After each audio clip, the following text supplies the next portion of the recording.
তাহলে আমরা নাটক সিনেমা অনেক কিছুই দেখেছি, মানুষের জীবনে অনেক কিছু হয়েছে দেখেছি, কিন্তু আমাদের জীবনের গল্প যদি আমরা বলতে চাই, এখন অনেকে বলবেন যে গল্প কাহিনী এটা সেটা নানান রকম রূপকথার কথা বলবেন, কিন্তু এই যে মানুষগুলো সামনে বসে আছে, এই মানুষগুলোর জীবনী নিয়ে আমি মনে করি একটা সিনেমা হয় 3 ঘন্টা, কিন্তু 3 ঘন্টাও 3000 ঘন্টাও শেষ হবে না এদের জীবনে যদি আমরা বলতে চাই।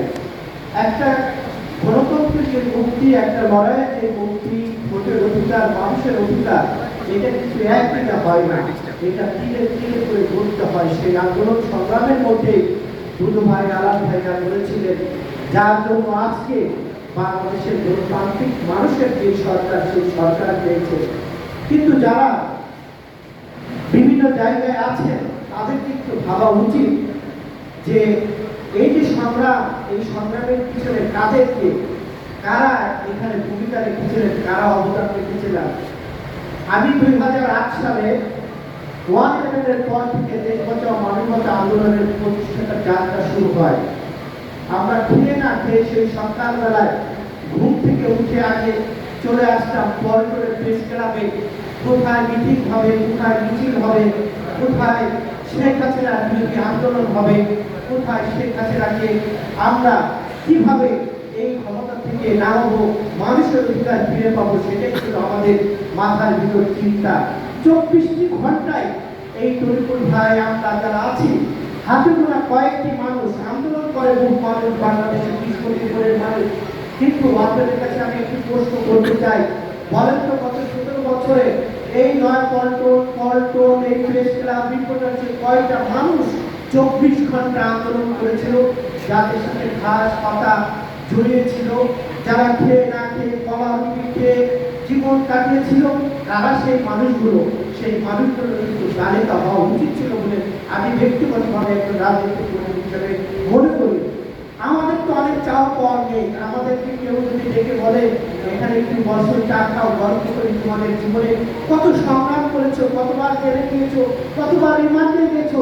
আমি 5বার কারাগারে গিয়েছি, হাজার পরে রিমান্ডে থেকেছি, অনেক মামলার আসামি হয়েছে। ঘর থেকে সকালে ঘুম থেকে উঠে সেই জজ করে আমাদের বারান্দায় আলাদ ভাই, দুটো ভাই, আমরা সবাই ওখানে এক প্রকার আমাদের জীবনযাপন চলত, তার মধ্য দিয়ে সংগ্রাম করেছি।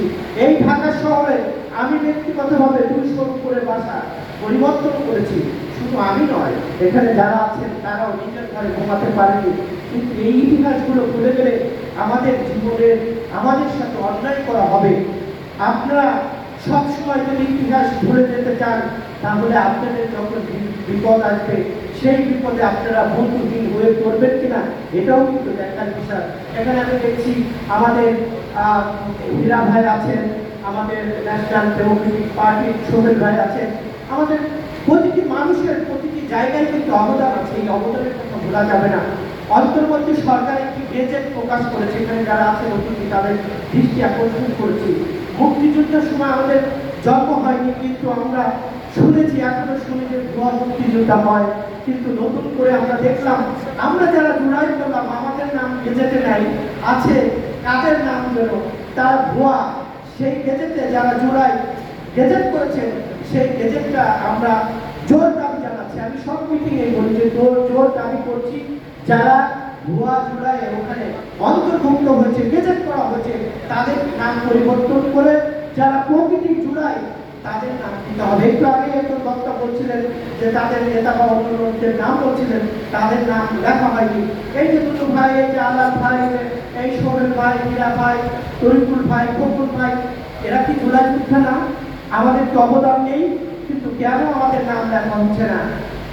ইতিহাসের গতিতে চলে। যদি কেউ রূপ কথা দিয়ে ইতিহাস তৈরি করতে চান, তাহলে সেই ইতিহাস ভুলে বসে যায়, যেমন চলেছিল শেখ হাসিনার বেলায়। আমি আশা করছি, আমি সবসময় সাহস থেকে বলছি যে আগামী দিনে বাংলাদেশের যে ইতিহাস লেখা থাকবে, সেই ইতিহাস সত্য ইতিহাস থাকবে, সেই ইতিহাসের নাম এই জুলাই যোদ্ধাদের নাম লেখা হবে। তাই সকলকে ধন্যবাদ জানিয়ে, আবারও জনতা অধিকার পার্টিকে ধন্যবাদ জানিয়ে আমি আমার কথা শেষ করছি। আল্লাহ হাফেজ।